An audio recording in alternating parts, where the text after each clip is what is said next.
Hello dear student.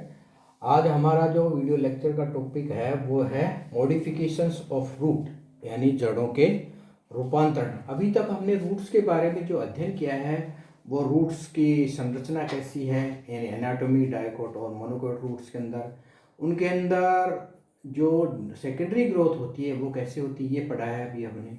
उनके क्या कार्य हैं ये पढ़े हैं हमने। तो हम जानते हैं कि रूट्स के जो कार्य हैं वो जो दो बहुत सारे कार्य हैं, लेकिन दो प्रमुख जो कार्य हैं वो है, एक है रूट के ऊपर जो रूट हेयर्स पाए जाते हैं या रूट है वो पानी एवं खनिज लवणों का अवशोषण एक रूट का प्रमुख कार्य है। दूसरा कार्य है कि पादप को जमीन के अंदर जो स्थिरता प्रदान करने का, जो मिट्टी के अंदर या के अंदर जो स्थिरता प्रदान करने का काम करता है वो है रूट। तो ये रूट के दो प्रमुख कार्य हैं जो हम पहले ही पढ़ चुके हैं। यहां हम अध्ययन करेंगे जड़ों का रूपांतरण, यानी मॉडिफिकेशंस ऑफ रूट इंग्लिश में कहेंगे। रूपांतरण से हमारा अभिप्राय, यानी definition of modification in root, रूपांतरण से हमारा अभिप्राय है कि पादप के किसी भी भाग, क्योंकि हम जानते हैं, हमने पहले पढ़ा है शूट का तने के रूपांतरण, लीफ के रूपांतरण पढ़ लिए, उसी तरह से रूट के रूपांतरण। तो रूपांतरण से हमारा अभिप्राय है, परिभाषा के रूप में हमारा तात्पर्य है कि पादप के किसी भाग या अंग में उसके सामान्य कार्य के अतिरिक्त कोई विशिष्ट कार्य करने के लिए उसमें जो चेंज होते हैं, यानी उस अंग में जो चेंज होते हैं, पादप के उस अंग में जो चेंज होते हैं, परिवर्तन होते हैं, उन परिवर्तनों को कहा जाता है रूपांतरण। जैसे रूट की हम बात करें तो रूट के दो प्रमुख कार्य अभी मैंने बताए, पानी एवं खनिज लवणों का अवशोषण और स्थिरता।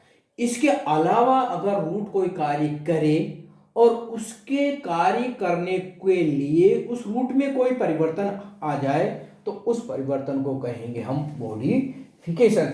इसी तरह से दूसरे किसी अंग का बात किए, जैसे तना है, तने के कार्य, जैसे लीफ है, लीफ के कार्य, लीफ मान लीजिए प्रकाश संश्लेषण के अलावा कोई कार्य, रेस्पिरेशन के अलावा कोई कार्य करने के लिए रूपांतरित हो जाए तो वो लीफ मॉडिफिकेशन। तना है वो तने के मॉडिफिकेशंस आएंगे। तो इस तरह से अपना स्वयं का जो कार्य करने के अलावा पादप के अंग में जो परिवर्तन आते हैं उन परिवर्तनों को कहा जाता है मॉडिफिकेशंस ऑफ रूट। ये रूपांतरण पादप के जिस भी अंग में आएंगे वो आकारिकी होते हैं, आकृतिक रूप से होते हैं, उसकी संरचना में हो सकते हैं।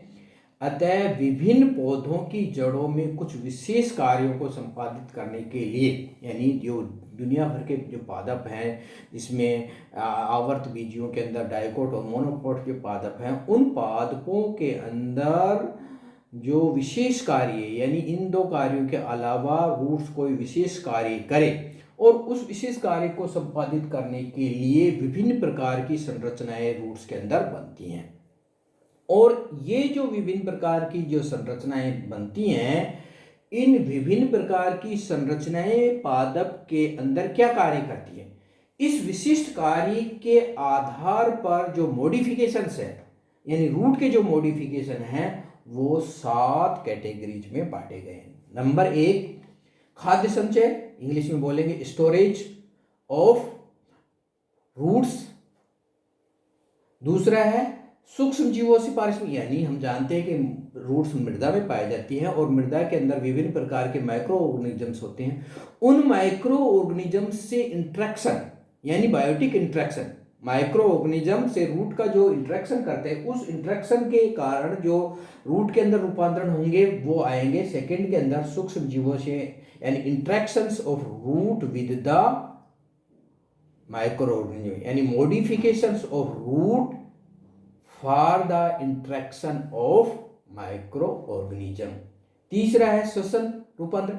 हम जानते हैं कि श्वसन रूट के अंदर स्टोमेटा नहीं होते हैं, किसी तरह की कोई सामान्य संरचना में स्टोमेटा, रूट का रेस्पिरेशन में बहुत कम कोई योगदान नहीं होता, लेकिन कुछ पादपों में रूट रेस्पिरेशन का काम करती है। यांत्रिक, यानी पादप के तने और लीफ को जो कि हवा के अंदर है वहां पर उसको यांत्रिक दृढ़ता, यांत्रिक शक्ति प्रदान करती है रूट, तो ये भी एक अलग कार्य होगा। प्रजनन, यानी यांत्रिक शक्ति मिट्टी के अंदर प्रदान करती है तो वो एक सामान्य कार्य करेगी, होगा। लेकिन यांत्रिक दृढ़ता अगर रूट हवा के अंदर यांत्रिक दृढ़ता कौन प्रदान करता है? तना करता है। तो हवा के अंदर यांत्रिक दृढ़ता प्रदान करने वाली जो रूट्स होंगी वो मॉडिफिकेशन में आएंगी। प्रजनन, हम जानते हैं कि पादपों के अंदर जो सामान्य रूप से फ्लावर, फ्रूट और सीड का निर्माण होता है। इसके अलावा जो वेजिटेटिव रिप्रोडक्टिव जो स्ट्रक्चर हैं वो अगर फ्लावर के अलावा किसी संरचना में बनती हैं तो वो मॉडिफिकेशन में आएगी। तो कुछ पादपों के रूट्स के अंदर भी इस तरह की संरचनाएं बनती हैं। रूट, अगर रूट पानी एवं खनिज लवणों का मिट्टी में से अवशोषण करती है तो वो सामान्य कार्य है। लेकिन अगर सोइल, हवा के अंदर सोइल मॉइस्चर का आवश्यक यानी ह्यूमिडिटी का अगर रूट्स एब्जॉर्प्शन करती हैं तो वो एबनॉर्मल फंक्शन यानी अन्य कार्य में आएगा और ये भी एक मॉडिफिकेशन आएगा। तीसरा स्वांगीकरण से रूट सामान्य रूप से प्रकाश संश्लेषण की क्रिया नहीं करती, नहीं ही क्लोरोफिल होता है, रूट कलरलेस होती है। लेकिन कुछ पादपों की रूट रंगीन होती, हरे रंग की होती, उनमें क्लोरोफिल होता है और वो प्रकाश संश्लेषण की कार्य करती है। इस तरह से 7 विभिन्न प्रकार के कार्य करती हैं रूट्स, जो 2 मुख्य कार्य हैं उनके अलावा। तो इन 7 कार्यों के लिए रूट्स में विभिन्न प्रकार के रूपांतरण होते हैं। हम यहाँ पर एक एक रूपांतरण को 1 बाय 1 करके देखते हैं। तो सबसे पहला लेते हैं modification of root for storage, यानी संचय। पादपों के अंदर जो भोज्य पदार्थ बनते हैं उन भोज्य पदार्थों को संचय करने के लिए हमने पढ़ा है तने में भी होता है, लीफ में भी होता है, रूट्स। अगर रूट्स का जो सामान्य कार्य है वो संचय नहीं है, रूट्स का जो सामान्य कार्य है वो है 2। इसके अलावा जो रूट्स अगर संचय का कार्य करती है तो वो असामान्य कार्य है और उसके लिए जो मॉडिफिकेशन होगा वो रूट का रूपांतरण में आएगा। तो अनेक पादपों की प्राथमिक मूल कौन कौन सी होती हैं? हमने टाइप्स पढ़े हैं, उसमें टैप रूट और एडवेंटिशियस यानी मूसलाधार और अपस्थानिक रूट्स कार्बोहाइड्रेट के रूप में खाद्य पदार्थों का संचय करती हैं। कार्बोहाइड्रेट के विभिन्न रूप्स के रूप में जो कार्बोहाइड्रेट पादपों में पाया जाता है उसका संचय करने यानी उसके स्टोरेज का काम करती हैं। ऐसी रूट्स स्टोरेज रूट्स कहलाती हैं। और ये स्टोरेज रूट्स टिश्यू के हिसाब से फ्लैशी रूट्स होती है, फ्लैशी टिश्यू होता है क्योंकि इनमें बहुत अधिक मात्रा में रासायनिक पदार्थ कार्बोहाइड्रेट भरा होता है, जबकि हार्ड टिश्यू इनके अंदर रेयर भी पाया जाता है। तो दोनों प्रकार के रूट्स का मतलब है मूसलाधार और अपस्थानिक। दोनों प्रकार के रूट्स विभिन्न प्रकार की संरचना बनाती है, यानी कार्बोहाइड्रेट को जब ये दोनों प्रकार के रूट संचित करती हैं तो ये संचित करने के कारण विभिन्न प्रकार की संरचनाएं बनाती हैं। और ये संरचनाएं कुछ निम्न प्रकार की संरचनाएं इस प्रकार के हैं। तो हम दोनों प्रकार के रूट्स में से सबसे पहले जो रूट्स लेंगे वो लेंगे टैप रूट, यानी जो मूसलाधारी जड़ है वह जड़ कार्बोहाइड्रेट का जो संचय करती है उस संचय के कारण टैप रूट के अंदर या टैप रूट का आकार एवं आकृति अलग अलग प्रकार की होती है। और देखा गया है कि आवर्त बीजियों के अंदर जो टैप रूट है वो स्टोरेज के कारण 4 विभिन्न प्रकार की आकृति या आकृति की रूट्स बनाती हैं। इस प्रकार की जो रूट्स होती हैं यानी टैप रूट्स होती हैं वो मोटी होती हैं, यानी सामान्य की तुलना में मोटी होंगी, मासन होंगी, फ्लैशी होंगी। और ये जो रूपांतर, देखिए यहाँ जो एक इंपॉर्टेंट बात है ये है कि ये जो स्टोरेज का कार्य या कह दीजिए रूपांतरण का कार्य है ये प्राथमिक मूल में होता है। प्राथमिक मूल से हमारा अभिप्राय है कि वह मूल जो कि रेडिकल से निकलती है। इस प्राथमिक मूल से हम जानते हैं कि ब्रांच निकलती है जिनको हम द्वितीयक मूल कहते हैं, सेकेंडरी रूट्स कहते हैं। इन द्वितीयक रूट से फिर ब्रांचेज निकलती हैं जिनको हम तृतीयक रूट्स कहते हैं या टर्सरी रूट्स कहते हैं। तो यहाँ पर याद रखने की बात है कि ये जो स्टोरेज रूट्स हैं ये स्टोरेज रूट्स केवल प्राथमिक रूट्स ही काम करती हैं ये। और प्राथमिक रूट्स के अलावा हाइपोकोटाइल से का मतलब है कि जो कोटिलिडन्स के बीच में या कोटिलिडन्स के जो 2 कोटिलिडन्स जहाँ पर जुड़े हुए होते हैं, उस जुड़े हुए भाग से जो रेडिकल की तरफ वाला हिस्सा होता है वो हाइपोकोटाइल कहलाता है, और प्लूम्यूल वाला हिस्सा होता है वो एपिकोटाइल कहलाता है। उसको क्या बोलते हैं हम? एपिकोटाइल। तो यहाँ पर डाइकोट्स के अंदर जो हाइपोकोटाइल्स वाला भाग है वो या तो प्राथमिक रूट संचय करेगी, या हाइपोकोटाइल वाला जो रूट का भाग है वो कार्बोहाइड्रेट का संचय करेगा। यानी जो संचय का कार्य करेगा वो दो भाग करेंगे, नंबर 1 प्राथमिक मूल, नंबर 2 हाइपोकोटाइल। याद रखने की बात है कि द्वितीयक और तृतीयक रूट सामान्य रूप से, या अभी तक ये नहीं देखा गया कि द्वितीयक और तृतीयक रूट स्टोरेज का कार्य करती है।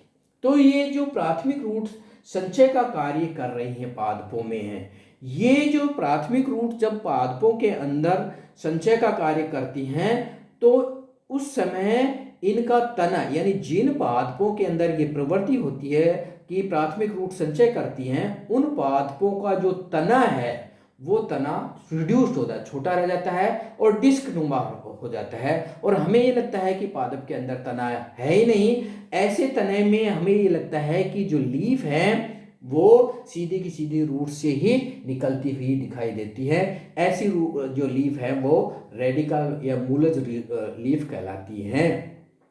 लेकिन वास्तव में छोटे आकार का तना होता है, रूट्स बड़े आकार की हो जाती हैं। स्टोरेज के कारण ये रूट्स बड़े आकार की और फ्लैसी मासल हो जाती हैं, और ये जो मासल रूट्स हैं ये रासायनिक पदार्थों का संचय करती करती 4 विभिन्न प्रकार की संरचनाएं बनाती हैं। नंबर 1 कॉनिकल, नंबर 2 फ्यूजीफॉर्म जिसको हिंदी में कहते हैं तर्करूप, तीसरा है नेपीफॉर्म, चौथा है गांठदार।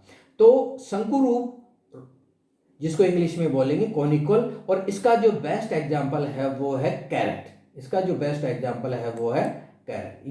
ये देखिए कॉनिकल शेप की रूट। इस कॉनिकल शेप की रूट के अंदर हम ये देख रहे हैं कि ये लीफ है, हमें ये लग रहा है कि तना है ही नहीं, ये पूरा का पूरा यहां से लेकर ये संरचना है, ये है रूट। और ये जो रूट है ये कार्बोहाइड्रेट की संचय के कारण गाजर के अंदर क्या है, किस तरह की हो गई है, कॉनिकल शेप की। कॉनिकल से मतलब है जो हम आइसक्रीम वगैरह में जो कौन शेप की आइसक्रीम खाते हैं उसमें देखते हैं कि एक सिरा बिल्कुल पॉइंटेड होता है और एक सिरा चौड़ा होता है, ब्रॉड होता है। गाजर के अंदर यानी कॉनिकल शेप के अंदर क्या होता है कि रूट का जो आधारी भाग से हमारा मतलब है कि रूट का वह भाग जो भूमि की सतह के पास में होता है उसको आधारी भाग कहेंगे। वो भाग फूलकर यानी स्टोरेज के कारण फूलकर अधिक चौड़ा हो जाता है, और शीर्ष भाग का मतलब है वह भाग जो मिट्टी की गहराई के अंदर होता है उस भाग को शीर्ष भाग कहेंगे। और ये जो शीर्ष भाग की तरफ जब ये रूट बढ़ती है तो ये लगातार पतली होती चली जाती है। ये जो स्टोरेज का कार्य है ये हाइपोकोटाइल और प्राथमिक रूट के द्वारा किया जाता है। और जो सेकेंडरी रूट्स होती हैं, ये जो हेयर्स दिखाई दे रहे हैं, ये हेयर्स है, ये इसकी क्या है, सेकेंडरी रूट्स हैं। तो सेकेंडरी रूट्स अपने आप में मूल रूप में ही होती है, जबकि प्राथमिक रूट और हाइपोकोटाइल है वो स्टोरेज के कारण फूलकर कॉनिकल शेप का हो जाता है। दूसरा जो है वो है तर्करूप या फ्यूजीफॉर्म इंग्लिश में कहेंगे। इसका जो बेस्ट एग्जांपल है वो है मूली, रेफेनस सटाइवा, और गाजर के अंदर जो बोटनिकल नाम है वो है डॉकस कैरोटा, मूली का जो है वो है रेफेनस सटाइवा। तो यहाँ पर जो आकृति है यानी मूल की जो प्राथमिक मूल की स्टोरेज के कारण जो आकृति मूली है वो जो तकवा होता है यानी सूत काटने का जो तकवा होता है उस तरह की बन जाती हैं, तर्करूप की बन जाए, तर्करूप से स्पिंडल शेप की बन जाए। स्पिंडल से मतलब है कि रूट्स बीच में से मोटी, देखिए यहाँ पर मोटी है, यहाँ पर संकरी है और यहाँ पर संकरी है। दोनों एंड्स पर जो रूट है वो नैरो होती है, बीच में से मोटी होती है, अर्थात स्पिंडल शेप की बन जाती है। ऐसी रूट्स तर्करूप कहलाती हैं, जो कि बेस्ट एग्जाम्पल है मूली। और इसके अंदर भी देखिए ये जो प्राथमिक रूट्स है ये इसका रूपांतरण हुआ है, और ये जो इसके ऊपर हेयर जैसी संरचना है ये है सेकेंडरी रूट। तो सेकेंडरी रूट स्टोरेज में भाग यहाँ पर भी नहीं लेती है। यहाँ पर ध्यान रखने की बात है कि प्राथमिक और हाइपोकोटाइल दोनों से ही ये मॉडिफिकेशन उत्पन्न होता है। तीसरा जो मॉडिफिकेशन है वो कहलाता है कुंभी रूप, जिसको इंग्लिश में बोलते हैं नेपीफॉर्म। नेपीफॉर्म ये जो तीसरी संरचना है ये है नेपीफॉर्म। नेपीफॉर्म से मतलब है कि यहाँ पर स्टोरेज के कारण प्राथमिक मूल और हाइपोकोटाइल दोनों मिलकर एक लट्टू के यानी मटके जैसी संरचना बना लेते हैं, और जो रूट का शीर्ष भाग है वो एकदम से पतला, यहाँ तो देखिए धीरे धीरे धीरे धीरे पतला हुआ है, धीरे धीरे पतला हुआ है, यहाँ एकदम से पतला हुआ है। तो हमें ये लगता है कि जो स्टोरेज करने वाला भाग है वो मटके के जैसा हो जाता है, इसलिए इसको बोलते हैं कुंभ। कुंभ मतलब मटका, यानी कुंभ के समान जो संरचना में बदल जाता है। और इसका जो बेस्ट एग्जाम्पल है वो है सलजम और चुकंदर। चुकंदर और जो सलजम है ये दोनों ही इसके बेस्ट एग्जाम्पल हैं। इनके अंदर ये प्राथमिक रूट्स और हाइपोकोटाइल ने संचय किया है मटके, और ये जो हेर से लगे हैं ये सेकेंडरी रूट्स हैं। तो सेकेंडरी रूट्स यहाँ पर भी किसी तरह का कोई स्टोरेज का कार्य नहीं करती हैं। चौथा जो टैप रूट के अंदर है वो है ट्यूबर। ट्यूबर से मतलब है कि पादप की रूट स्टोरेज के कारण लंबी बेलनाकार सिलेंडर शेप की हो जाती है और एक ट्यूब नुमा संरचना बना लेती है, जैसे कि मिराबिलस जेलापा। इसी का दूसरा एग्जाम्पल है आइकोनोप्सिस लबाटा। इनके अंदर इस तरह की संरचना बनाती हैं, एक एनिमेट शेप की ट्यूबरस संरचना बना लेती है। ठीक है, तो ये चार तरह की संरचनाएं टैप रूट सिस्टम के अंदर मॉडिफिकेशन के कारण पाई जाती है। ये इस तरह की ट्यूबर, ये ट्यूबर्स है एडवेंटिशियस रूट्स में बनती हैं, और ये ट्यूबर्स है ये इसके अंदर जो आपका टैप रूट है इसके अंदर भी बनती है। अब हम दूसरा जो भाग लेते हैं वो है modifications of in adventitious roots, यानी कि अपस्थानिक जड़ों के अंदर मॉडिफिकेशन के कारण यानी स्टोरेज के कारण जो संरचनाएं बनती हैं, उन संरचनाओं को आकृति की दृष्टि से हम 5 भागों में बांट सकते हैं। नंबर 1 है ट्यूबरस, 2 है फेसिकुलेटेड, 3 है नोडुलोस, 4 है मोनिलिफॉर्म और 5 है एनुलेटेड रूट्स। इसमें जो पहला जो भाग है वो है ट्यूबरस रूट्स, और इसका बेस्ट एग्जांपल है स्वीट पोटैटो, शकरकंद। शकरकंदी के अंदर क्या होता है कि जो तना होता है वो सतह के समानांतर बढ़ता है, और तने की पर्व संधि पर, प्रत्येक पर्व संधि पर एक जो एडवेंटिशियस रूट है, जो मुख्य एडवेंटिशियस रूट है, वो स्टोरेज के कारण फूलकार सिलेंडर शेप की बेलनाकार मोटी हो जाती है, और इस मोटी संरचना को कहते हैं ट्यूबर। और इस मोटी संरचना के ऊपर अन्य जो रूट्स भी यानी छोटी रूट्स भी पाई जाती हैं। तो शकरकंदी के अंदर इस तरह की ट्यूबरस रूट्स पाई जाती हैं। ये दूसरा एग्जाम्पल है डहेलिया।